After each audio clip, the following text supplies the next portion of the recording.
living fully alive in every way. You're listening to Relationship Prescriptions with Dr. Carol. If you are a follower of Jesus, what is your faith based on? Is it based on a book that you read, on feelings that you have? Is it based on an event? I'm Dr. Carol, and you are listening to Relationship Prescriptions. We are going to go into detective mode today, and this is going to be such a fun and fascinating conversation that I'm about to share with you. I believe that as followers of Jesus, our faith is built on an event. The fact that Jesus lived, died, and rose again, that the actual truth that event actually happened, that Jesus actually rose again, that he lived and died and lived again, is really the foundation of our faith. Think about it. If that is not true, then, okay, maybe for those people who choose to be Christians, fine, it feels good, but it really isn't all that important if Jesus didn't die and rise again. But if he did, if the resurrection actually happened, then the consequences are immense, eternal, in fact. That is what we're going to be talking about today with Detective Wallace. J. Warner Wallace is a Dateline-featured cold case homicide detective. He has been speaking and writing, just a multitude of resources. He is a senior fellow at the Colson Center for Christian Worldview. He's also an adjunct professor of apologetics at the Talbot School of Theology at Biola University and Southern Evangelical Seminary. He's a faculty member at Summit Ministries. When Detective Wallace became a follower of Christ, so much changed in his life, but his detective skills did not. We're going to talk with Detective Wallace about what it means to ask the hard questions about the claims of Christianity. Are those claims that Christianity makes, are they reliable? Can we trust that the resurrection actually happened? So I don't want to wait any longer. I want to share this conversation with you with Detective Wallace. Cold Case Christianity, the claims of the gospel. Well, Detective Wallace, this is a real treat for me. I have been looking forward to this conversation. And to start with, just a big thank you for being with us today. Oh, I'm glad to do it. Yeah, glad to do it. Now, for our listeners and for you, Detective Wallace, there's something about me that I don't know what this says about me, but those TV shows, detective shows, like, 48 Hours that are supposedly real, or then the programmed ones like, NCIS or those. I love those. That's my go-to when I want to just kind of relax. But you are a real life detective. I just find that fascinating. So for our listeners who, perhaps those few who don't know you, just a word or two about your background as a detective and how you come to all of this.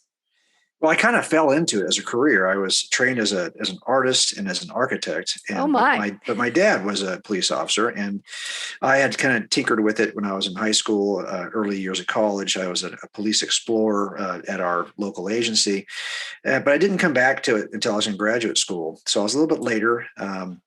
And so I just thought, I had to kind of fast track my career because I started a little bit later than most of the guys I was working with. And I just, you start off in patrol, working patrol functions, and then eventually opportunities come up. And I did a few years in SWAT and then undercover several years. And then I was working gangs for a couple of years, and they eventually assigned me to robbery homicide.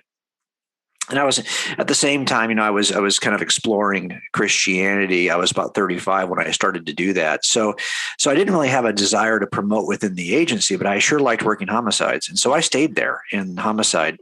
And then I started opening up all the cold cases, the unsolved murders we had that went back to my dad's generation, because, he worked that assignment before me. And I remember some of those cases as a kid that he would come home and talk about them.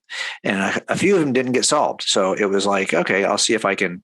I felt like they were like part of the family. Like they were so familiar to me in terms of the names of the victims, the circumstances of the crime. So that's kind of how I got started working cold cases. And we did a bunch of them, and they ended up, that's kind of where we made a name for ourselves locally. We ended up on national media. I think I've been on Dateline more than anybody else in the country. It's just been a joy. You learn some things. And a lot of the process that I used working cold cases was what informed my investigation of Christianity.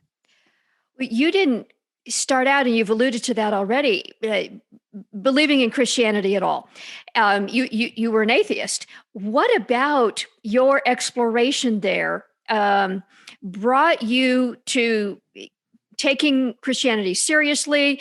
And was your detective work, the cold case work that you did that play any role in that journey for you?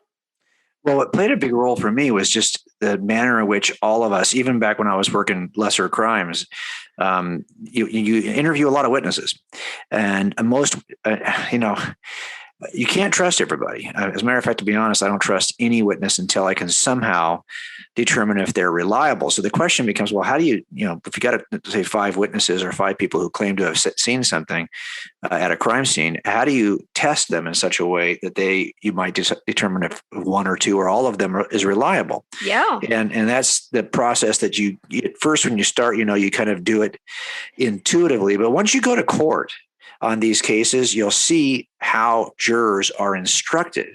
So it turns out, there's a set of jury instructions in every state in America for jurors, depending on the kind of trial they're seeing. And one of the questions that's asked by jurors is, how do I know if I can trust this guy or gal who testified? And in our state, California, there's like 13 or 14 questions that jurors are allowed to think about or encouraged to think about as they're assessing eyewitnesses. And so if you just followed that template, because eventually a juror is going to be asked to follow that template. So if you started off 2 years earlier in the investigation following that template, you've already done the heavy lifting.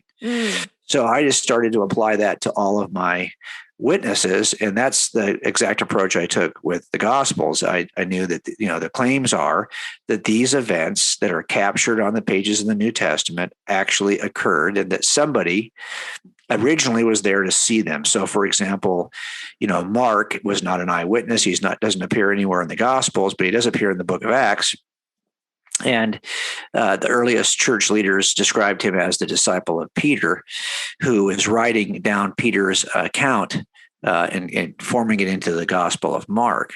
Luke says that he was there with Paul in the book of Acts, but he wasn't there prior to Paul. So the stuff that he learned about Jesus from he had to learn from other people who did know Jesus personally. Don't forget, Luke would hang out with Paul and Peter. He knew James. He knew all these people who had seen the risen Christ. So he says in the first paragraph of his gospel that he is looking at talking to the eyewitnesses. Yep. So the question I looked at these things very carefully. I investigated it all. That's right. And so it's from those who were originally eyewitnesses of the word. So I think that, and then of course you have 2 gospels, Matthew and John, that bear the name of the disciples who walked with Jesus. So the question is, do these really contain any eyewitness accounts? And should I trust any of them? And that's really the question that probably a lot of skeptics, well, to be honest, they've probably already made their mind about that, but I had too. But that's really the question at hand, I think. As Christians, as followers of Jesus, that most of us listening to this podcast, most of those listening are going to be, our faith really rests on an event, the resurrection of Jesus. If that is just a story, if it didn't actually happen, then that raises very big questions about can we really be Christians? Is our faith something that we can stand on? On the other hand, if it is an event that actually happened, that has major consequences. That's, that then has eternal significance. So these questions really do matter. Did that really happen? And as you talk about in your book, Cold Case Christianity, whether these eyewitnesses are reliable becomes kind of the critical factor in answering that question. Well, most of us don't even think about what the offer is in the New Testament, really. But if you were to talk to ancient Jews about the notion of a life after this one, like heaven or eternity with God, that was not part of their expectation. That was not part of their vocabulary.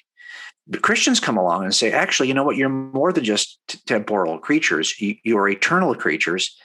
This is why Jesus is often called the firstborn of creation. Not that he's a created being who was born before us, but that he is the first resurrected to show us that there is actually a life beyond the grave. Whoa. So if the resurrection is not true, the entire offer of New Testament Christianity is meaningless, because remember, that is a very big, you'd have a hard time finding kind of like New Testament notions of eternity and heaven and a life after this one. You'd have a hard time finding those on the pages of the Old Testament. Jesus makes this unique offer, and he demonstrates that there is life beyond death, and that we have a way to be reconciled to God in eternity with a life beyond death. So that's why Paul says if the resurrection isn't true in 1 Corinthians 15, then the entire thing is a lie. The entire thing is actually meaningless and powerless because it doesn't offer anything that wasn't available in the Old Testament. I got to tell you, Detective, that scripture that you referenced in 1 Corinthians 15 became so meaningful to me when my husband passed away about 5 years ago. That just resonated with me. The whole thing, this whole thing is a house of cards if this life is all there is. In some translations, it says, we are of all people most miserable if only in this life do we have hope in Christ. It is a rock bottom foundation that if it's true, everything stands on that. If it's not, it all falls apart. Yeah, that's one of the reasons why I think that this makes our investigation, if you're skeptical, anyone who's just even interested, it makes the investigation a little bit easier, right? Because you can simply focus on this one most critical claim, the claim of the resurrection. If it's true, you ought to be in with us. If it's not, I would walk as well. And what C.S. Lewis does is he kind of, I loved that about his work. It's always so, he's got a clever way of turning a phrase. And he basically says that if Christianity is false, it's of no importance. But if it's true, it's of ultimate importance. The one thing it cannot be is moderately important. And that's the difference. I think if the resurrection occurred, you ought to be all in. If it didn't, then I would walk away as well. So, Detective, what kinds of evidence can we base our belief in the resurrection on? We've referenced eyewitnesses. You've referenced the Gospels. As a detective, how do you look at that? What's the quality of the evidence? Well, let me give you a strategy, okay? Because it's sometimes it's more than just, well, what is the evidence? It's about, well, how would I even assess the evidence if I knew what it was? So I'll give you a strategy that I think served me well, that may serve your listeners well. This is something we do all the time. It's called abductive reasoning. You do it every time your kids walk in late from a night out with friends, and they give you an explanation as to why they're home late. You're listening to that explanation and kind of wondering if it fits the evidence, right? Well, what we do in death scenes when we're not quite sure if it's even a homicide, because there are 4 ways to die, right? You could die by accident or by natural causes, by some suicide, or by homicide. Those are the 4 ways that people die. So the only question is, which of those 4 ways best explains the evidence that I'm looking at right now in this scene? So what we do is we just write down all the evidence in the scene, and then we write down all the possible ways to explain that evidence. And then we simply ask the question, which of these explanations best accounts for the evidence? Now, that's a process that all of us use all the time. Jurors certainly use it every time they're asked to render a verdict in a case. They're asked to look at that evidence and which explanation, ours or the defense, makes the best sense of the evidence. And that's all we're doing here as well. So what I simply did was I asked the question, okay, what's the evidence I would accept as an atheist related to Jesus? I didn't think he was God or that he rose from the grave, but I would have given you the fact that he lived, that, there are still people today who actually doubt that claim now, but that even the most, you have to really deny any historicity of almost any ancient event to deny the historicity of Jesus. Jesus. Doesn't mean he rose from the grave, though. He could have been much less than the Gospels reported. So you can believe that he lived, that even that he died on a cross. I believed that. That he was buried. I believed that. You could believe that the grave was empty. Well, I think that was probably true. Otherwise, they wouldn't have had such a fuss about it anyway. Right. And you could believe that people made claims they saw him risen from the grave. I believed that. But even that does not mean that any of this is true. You could believe all those things I just talked about, yet Christianity could still be false. Because I could explain the empty grave some other way. I could explain why they said they saw him alive some other way. So I said, okay, so I'll give you those few pieces. I will give you those few claims about Jesus, because those are claims that an atheist can give you. And then I said, okay, well, how do I explain those claims? How do I make any sense of those? So I wrote down a list of like 7 different ways that you could explain them. One way is it could just be true. He could have just risen from the grave, but I wasn't about to probably go there. But I would have said, well, they could have lied about it. They could have hallucinated it. They could have been fooled by an imposter. They could have been mistaken that he wasn't really dead at the time. Maybe one of them is more influential and he has a vision and he convinces the others. I mean, there's lots of different ways to explain this. So you make the list. And you go down the list and you ask yourself, it's kind of like if you walked into a death scene, you got a guy who's laying face down on the floor, and that's all you have. Well, that could be any one of the 4 ways of dying. Yeah. But if he's laying on the floor with a knife sticking out of his back, multiple stab wounds, and there's bloody footprints leading out of the room, you have to eliminate things like naturals and accidentals and suicides because you've got good evidence that points to the 4th reason. So I did that with the Gospels. And I simply said, okay, what are the 6 or 7 ways you could explain this? And I went through each explanation and I eliminated the ones that don't work. And I'll tell you, all those explanations I just gave you, hallucinations, or they're lying about it, or they're fooled by an imposter. I mean, if you really dig through the evidence, you'll see, and without being exhaustive here, I'm just going to have to take my word for it.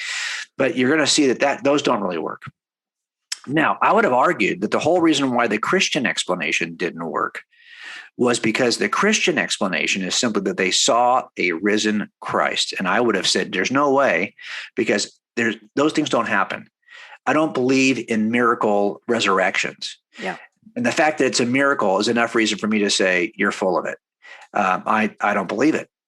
But the thing about that's really a personal bias against supernatural events more than almost anything else, right? Let me put it this way, Carol.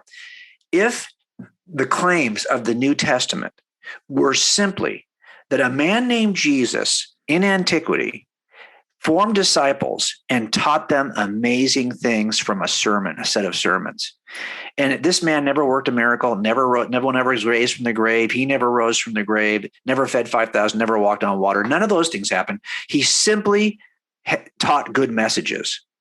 Do you think any skeptic would have any doubt at all that Jesus lived and was everything he said he was? No, they wouldn't. Of course they wouldn't. Why would they? That's not a problem. It's not a problem to believe what you just said, that he was a man who taught good things to a group of people who were following him. That's right. And so here's the problem. That reveals then where the skepticism really is. It's not so much on the strength of the document evidence, because again, you would believe this except for the fact that there's a miracle involved. It really is about a presuppositional bias against the supernatural that it really has risen out of the generation in which we live that rejects such things. Now, let me tell you what I thought. I thought, well, wait a minute. Okay, so I'm a guy who at the time believed in Big Bang cosmology. In other words, that the entire universe leapt into existence from nothing. Now, think about that. That means there was no space, time, or matter before there was a universe in which there was space, time, or matter. That means that everything in the universe leapt into existence from nothing, true nothing. So that whatever it is that causes the universe, which is a finite universe that had a beginning, whatever causes that has to be outside of space, time, and matter, and very powerful. We're starting to sound a lot like we're talking about God here. Well, yes. So it turned out that was really the thing for me. Once I realized that I was already embracing one extra natural event. If there's a divine being that can create the entire universe from nothing, then I call things like the resurrection a small potato miracle. And that's what those are. So why am I resisting what in essence are small potatoes? Wow. That stretches your brain. And for somebody who hasn't thought of it that way, that's pretty compelling. Just to think about what presuppositions do we bring to thinking about such ultimate matters. And I know in your cold case Christianity writing in the videos and so on that you do, you regularly challenge those presuppositions. And I mean, that's what we should be doing. Let me ask you, Detective Wallace, for somebody who may have walked with Jesus for many, many years, and they're listening to this conversation, what would you say to the claim that, asking these kinds of questions and investigating in this way, that really goes against faith? You should just believe this.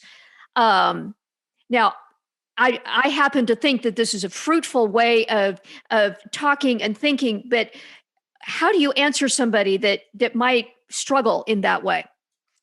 Well, okay, a couple things. Number one, what I'm suggesting is entirely biblical, because Jesus was never somebody who asked you to believe blindly. Think about it. Every time he enters a village, he is going to proclaim something after he performs a miracle. He heals, then he heralds. This is true for every significant thing that Jesus said. He demonstrated his power. He said in John chapter 10, chapter 14, throughout the entire Gospel of John, if you don't believe the words that I'm telling you, at least believe on the evidence of the miracles. Why is he doing that first? Because they attest. He knows his crowd. He knows the crowd is skeptical, and he's going to demonstrate who he is first. And then later on, he's going to say, you had more than enough reason to believe this. Peter says, you had more than enough reason. He was a man attested to you by miracles. So he says that Jesus spent 40 days with the disciples after the resurrection. This is in Acts chapter 1, giving them many convincing proofs. That's the word in Greek that's used for evidence. Why would you have to spend 40 days after the resurrection, even giving more evidence? Because Jesus is an evidentialist. And you see this even in the way he answered doubt on the part of John the Baptist, right? John sends his disciples. John's in custody. They come to Jesus. They say, Jesus, John sent us. He wants to know, are you the one? And I think that Jesus very easily could have said something there that would have been sharp. Yeah. I would have said, really? So my cousin John, the one who, leapt in the womb, this is the guy, the one who baptized me, the one who gave me most of his disciples. This guy now has doubts. Well, you just tell him that that's an offense. You need to have faith. You shouldn't be asking for evidence. You shouldn't be asking any other questions. That's kind of what we're hearing right now. Or the objection basically is, hey, why would we need, if you're like you were saying a minute ago, I shouldn't need this kind of evidence. But the reality is that apparently John struggled with this. John wanted to know, is this true? Which I get, okay? And so how does Jesus respond to him? He could have said exactly what you just said. He could have said, that's an offense. Yeah. You should just know this is true based on what I've said. No, he doesn't do any of that. As a matter of fact, he doesn't have any statement that he makes to the disciples of John. He simply, according to scripture in Luke chapter 7, he simply works miracles, 3 miracles in front of the disciples and says to them, now go back and tell John what you just saw. That's fascinating to me. Yeah. Because it's clear that from Jesus's perspective, that's what an evidentialist does. And we're just trying to stay. Who does he pick to be his disciples in the book of Acts? He picks eyewitnesses. Yes. If you're not an eyewitness, you don't get to go. Who gets to replace Judas? Matthias. On what basis? Because he was somebody who had seen Jesus from the baptism to the resurrection. He's an eyewitness. So this is very important to Jesus because he tells Thomas, hey, you're blessed, but blessed more are those people who are going to learn about me, who didn't see me with their own eyes. And how are they going to learn about him? Through the testimony of Thomas. Thomas is an eyewitness. So that's a very evidential approach to take. And that's, for me, was comforting because I was somebody who was like, I would have been that person in the crowd who would have said, why should I trust this guy? Yeah. Given all the other magicians and people who are out there making claims, why should I trust this Jesus guy? So that's one of the things that was encouraging for me to know that he took a similar approach to me. Back to the evidence for the resurrection. and the matter of eyewitnesses, and you've talked about eyewitnesses. Jesus chose eyewitnesses because of that very thing, and gave them evidence. Comment for a minute about, can we trust that the Gospels reliably record what those eyewitnesses saw? Is the account that we have in our New Testament now an eyewitness account? Right. So what you can do is ask the question that we do of eyewitnesses is, number one, there's 4 ways we test eyewitnesses. Were they really there to see what they said they saw? Because if they weren't there, obviously we're not going to be able to count them as eyewitnesses. Could they be corroborated in some way? And that doesn't mean you're going to have a video, because the cases I have are all pre-iPhone, pre-video. So we're going to have to corroborate them in some other way. I call this touch point corroboration. Next, the question will be, have they changed their story? Or they've been honest and accurate consistently? Because people do change their story over time, and it gives away the fact that they're not telling the truth. And finally, do they possess some bias that would cause them to lie? So what I did was I applied that template. And by the way, biases only fall in three categories. There's only 3 reasons why anyone lies. They're the same 3 reasons why anyone commits any crime, and that is for sex, money, and power. That's it. That's all. There is no other reason why a murder ever occurs. And this is also where marriages go bad. This is also where pastoral leadership goes bad. It's when these are good things that God has given us, but we corrupt them. We have a tendency to distort them and to pervert them, and then we get ourselves in trouble.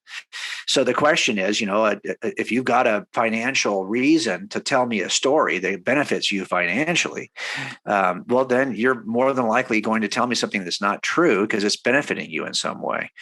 This is also true in terms of your public persona, which is all about power. Right.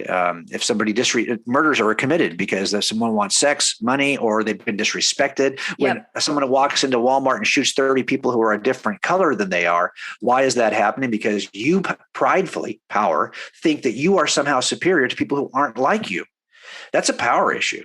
And so a lot of that power group kind of falls, that catches a lot of other stuff. So the question then with the Gospels is just to ask yourself, if they're a lie, and the gospel authors are lying to you, well, there's only 3 reasons why anyone lies, and you now know what they are. So tell me, which of those 3 reasons is behind the lie? They after sex, money, or power? And the problem I have with it is that they didn't have anything to gain in any of those areas. In fact, just the opposite. Right. Opposite. That's right. It cost them something. Yeah. Yes. And that's why I'm more skeptical that. So anyway, I just applied that approach, right? The approach of that 3-part template, or 4-part template rather. Were they really there? Which means, how early are the Gospels written? Were they, do they change over time? Can they be corroborated? And is there a kind of a bias that would cause them, a bad motive that would cause them to want to lie? Mm-hmm. And that's what I simply applied to the gospel authors. And if you do that, if you're just honestly just do that, you'll see that they, as well as any ancient document could ever be tested and measured, they pass the test. That is cool. I love it. It just, it fuels my soul. You talk about moving from belief that to belief in. And for our hearts, I think that is a super important concept. Unpack that, if you would, in this context. Well, you can believe that something is true without believing in it, without trusting in it, right? So we know this from Scripture. It says that even the demons believe, but that doesn't make them believers. Okay, right. So there's a difference here, and a lot of it is, how do you get from one to the other? And so for me, it came down to, okay, well, I knew that. What the Bible said about Jesus, what the New Testament said about Jesus, and that will bring you to believe that. I mean, you can test these things and come to the conclusion that they are reliable documents, and therefore you can believe that these are accurate and all of that. But that doesn't necessarily make you a believer just because you believe that. It actually wasn't until I read the Gospels to see what they said, not about Jesus, but what they said about me, that I started to turn that corner, right? Because it turns out that that's very different. It's when you find out who you really are, that's when you identify your need for a savior. And that does change things. Wow. And that's what it was for me. That's how you make that shift, right? You make that shift from believing that there is a savior out there to believing that you actually have a need for one. Yeah. And if you're honest with yourself, you already know where you fall short of the goal, where you fall short of perfection. And remember, we don't worship a good God. We worship, I wish it was just a good God, because that'd be easy, because I have days when I'm good. But we worship a perfect God, a morally. If he has the power to create all space, time, and matter from nothing, he certainly has the power to eliminate moral imperfections. This is why we believe that God is morally perfect. And there's the problem. If God is morally perfect, then you're trying to unite, come home to a creator who is very different from the creature, who is perfect. And even if you've had good days, I bet you haven't had a morally perfect. You're in a different category. It's like oil and water. Yes. And this is why the offer of the gospel is so important, because it offers something that we could never earn on our own. And that's what actually distinguishes Christianity from every other theistic view, right? If whatever you are, Judaism, Mormonism, it's all works-based. The idea is that you have to do something to earn your salvation. And Christianity knows the futility of that, that you could never, because you're not trying to earn your way toward good, you're trying to earn your way toward perfect. And that's the problem. And if that's the case, then we had better take an offer that's being made on the part of a perfect God. And he didn't kill one human for another. He didn't sacrifice one human for another. He came to us in the form of a human to pay the price that we could not pay. So we adopt his perfection, basically, which is he did on the cross. And so he paid the price for our sin. And the reason why he has to pay that, this is why you can't ask another human to do this, because humans are imperfect. Yeah. The judge came off the judgment seat and paid the price himself. So that's what he's doing on the cross. That is a powerful offer. That offer at the bottom of Christianity. That's powerful. Detective, as you've talked about these things now, and written about them and so on, what kind of response do you get from followers of Jesus or from atheists or whatever? What's the feeling as you share this way of looking at the claims of the gospel? Well, I have modest goals, because I understand who I was for 35 years. And I also understand what keeps people away. It's not necessarily that I can make an accurate or good case. Remember that every defense attorney I've ever worked with did not silently at the end of the prosecution's case go, wow, that was really good. I'm done. No, as a matter of fact, they made an alternative case, and they stayed very firm in their convictions that their case was true. So I think we have to be realistic that lots of folks that you share the gospel with may not move at all. Because it's going to come down to good jury selection, right? Mm-hmm. So we don't put people on juries that we know are so presuppositionally biased against, say, prosecutors. And defense attorneys don't put people who are biased against defense attorneys on juries either. Yeah. So what we're looking for are people who may have a feeling one way or the other, but they're not to the extreme so much that they're willing to not even pay attention, to not even listen. So what I try to do is I try to do jury selection first. That's, if I'm honest with you, that's where you win cases. It's not in the presentation of the evidence. It's in selecting the right jury. So I'm very careful to kind of listen carefully to the people I'm talking to. And if somebody is online and they're adamantly opposed to Christianity and they're just shaking their fist at everything, well, I'm going to take a very different approach than somebody who's eagerly seeking truth and is open to wherever that truth may lead them. Well, that's somebody now, okay, we're going to spend some time, because that person is actually open to the truth. And that's where you want to be. So I would suggest to people, just when you talk to people, take time to listen to see if they're on that spectrum in a place where you could even move them anyway. I've asked people, look, if there was a God and you could definitely prove with evidence that Christianity is true, would you become a Christ follower? And you'll be surprised how many people would say no. Wow. Well, okay, then what can I do? This is not an issue of evidence. Yeah. This is an issue of something else. So I think we have to be realistic about that. What a energizing and just encouraging conversation. I want to thank you. If people want to find out more about your work, and you have so much of it to offer, where would be the best place that people could find out more? They can find us at coldcasechristianity.com, and we have a website for kids from 8 to 13 called casemakersacademy.com. We will put those links in the show notes as well. Detective Wallace, this has been a joy. My spirit is enlivened. Blessings to you, and thank you for all that you're doing. Thanks, Carol. Thanks for having me. I appreciate you. Well, unless you had a presupposition that all of this is false, I know that that conversation raised your faith. It did mine.